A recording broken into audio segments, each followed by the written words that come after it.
Hello বন্ধুরা, আপনারা দেখছেন ডিজিটাল সব কিছু ইউটিউব চ্যানেল। তো বন্ধুরা, বিভিন্ন পরিবর্তনের সাথে সাথে এই নতুন বছরে আধারেরও কিছু পরিবর্তন নিয়ে আসা হয়েছে। আপনাদের যাদের যাদের আধার কার্ড আছে, বলতে গেলে ভারতবর্ষের প্রায় প্রতিটি নাগরিকেরই আধার কার্ড আছে। তাই আধার কার্ড নিয়ে এবার কেন্দ্রের তরফে নতুন আপডেট। আধার কার্ডের ক্ষেত্রে কিছু নতুন নিয়ম নিয়ে আসা হয়েছে এবং এই নিয়মগুলি প্রত্যেককে মানতেই হবে। যদি আপনার কাছে আধার কার্ড থেকে থাকে তাহলে এই নিয়ম আপনাকে মানতেই হবে, কারণ এই নিয়মের বাইরে আপনি যেতে পারবেন না। এবারে আমরা দেখে নেব এই নতুন বছরে আধার কার্ডের ওপর কী কী নতুন নিয়ম নিয়ে আসা হয়েছে, বা এই নিয়মে আপনার কি কি সুবিধা হতে পারে। যদি এই নিয়ম না মানেন তাহলে কি হতে পারে, এই সমস্ত বিভিন্ন প্রশ্নগুলো নিয়ে আজকের ভিডিওতে আলোচনা করব। সেই কারণে ভিডিওটি খুবই গুরুত্বপূর্ণ হতে চলেছে। তাই ভিডিওটিকে কোথাও স্কিপ না করে প্রথম থেকে শেষ অবধি পুরোটাই দেখবেন, যাতে করে কোনো জায়গায় বুঝতে আপনার কোনো প্রকারের অসুবিধা না হয়। এছাড়াও আপনি যদি আমাদের চ্যানেলে প্রথমবার হয়ে থাকেন তাহলে অবশ্যই চ্যানেলটিকে সাবস্ক্রাইব করে বেল আইকনটি প্রেস করে অল নোটিফিকেশনে ক্লিক করে দেবেন, যাতে করে আমাদের চ্যানেলে যখনই কোনো নতুন ভিডিও আপলোড হবে তা সরাসরি আপনার কাছে পৌঁছে যায়। তো চলুন দেখে নেওয়া যাক এখানে বিষয়টি ঠিক কী বলা হচ্ছে। এখানে দেখুন, একটি আর্টিকেল প্রকাশিত হয়েছে আধার কার্ড নিয়ে কেন্দ্রের নতুন আপডেট।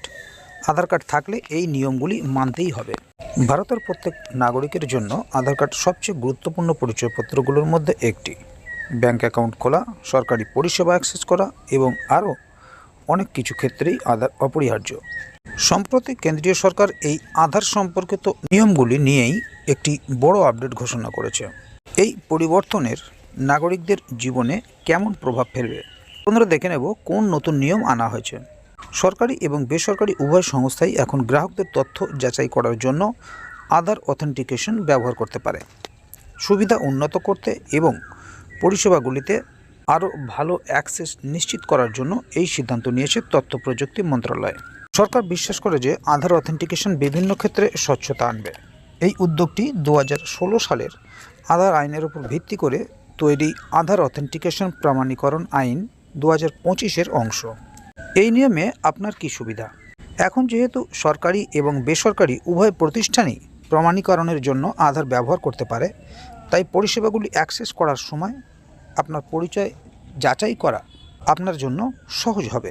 তা ব্যাংকিং, সরকারি পরিষেবা বা বেসরকারি প্রতিষ্ঠানের জন্যই হোক না কেন, এই পদক্ষেপ আপনার লেনদেনকে দ্রুত এবং আরও নির্ভরযোগ্য করে তুলতে সাহায্য করবে। আধার প্রমাণীকরণ কিভাবে ব্যবহার করবেন?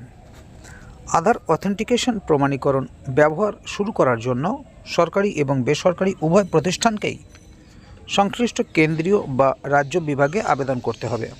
তাদের প্রয়োজনীয় বিবরণ প্রদান করতে হবে, যা ভারতের অনন্য পরিচয় কর্তৃপক্ষ অর্থাৎ UIDAI দ্বারা পর্যালোচনা করা হবে। যাচাইয়ের পরে বিভাগগুলি তাদের পরিষেবার জন্য আধার প্রমাণীকরণ ব্যবহারের চূড়ান্ত অনুমোদন দেবে। বলা বাহুল্য, এই নতুন আপডেটটি আধার কার্ডধারীদের জন্য একটি উল্লেখযোগ্য পরিবর্তন, কারণ এটি সরকারি এবং বেসরকারি উভয় প্রতিষ্ঠান থেকে পরিষেবা পাওয়ার প্রক্রিয়াকে সহজ করে তোলে। আধার প্রমাণীকরণ ব্যবহার করে নাগরিকদের তাদের পরিচয় যাচাই করা সহজ হয়ে যায়, লেনদেনকে আরও নিরাপদ ও দক্ষ করে তোলে। তাহলে বন্ধুরা, বুঝতেই পারলেন এখানে বিষয়টি ঠিক কী বলা হলো।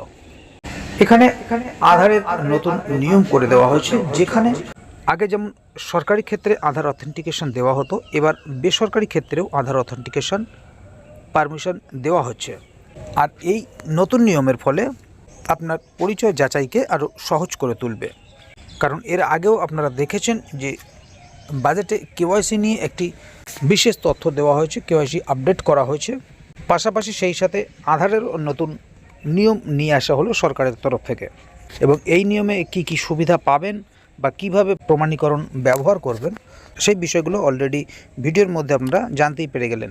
তো বন্ধুরা, এই বিষয়ে যদি আগামী দিনে আরও নতুন কোনো আপডেট আসে তাহলে অবশ্যই আপনাদেরকে এই চ্যানেলের মাধ্যমে জানিয়ে দেওয়া হবে। সেই কারণে চ্যানেলটিকে সাবস্ক্রাইব করে অবশ্যই চ্যানেলের সঙ্গে থাকবেন, যাতে করে এ বিষয়ে আগামী দিনে আরও নতুন কোনো আপডেট আসলে তা সরাসরি আপনাদের কাছে পৌঁছে যায়। তো বন্ধুরা, আজকের গুরুত্বপূর্ণ ভিডিও আপডেটটি এখানেই শেষ করছি। ভিডিওটি সম্বন্ধে আপনাদের মতামত এবং আপনারা কে কোথা থেকে ভিডিওটি দেখছেন অবশ্যই কমেন্ট বক্সে লিখে জানাবেন। ভিডিওটি ভালো লাগলে অবশ্যই একটি লাইক দেবেন এবং বন্ধুদের জানার সুবিধাতে ভিডিওটিকে শেয়ার করবেন, যাতে তারাও বিষয়টি সম্বন্ধে জানতে পারে। ভিডিওটি শেষ পর্যন্ত দেখার জন্য অসংখ্য ধন্যবাদ। আবার দেখা হবে আগামী ভিডিওতে। ততক্ষণ পর্যন্ত ভালো থাকুন, সুস্থ থাকুন। ধন্যবাদ।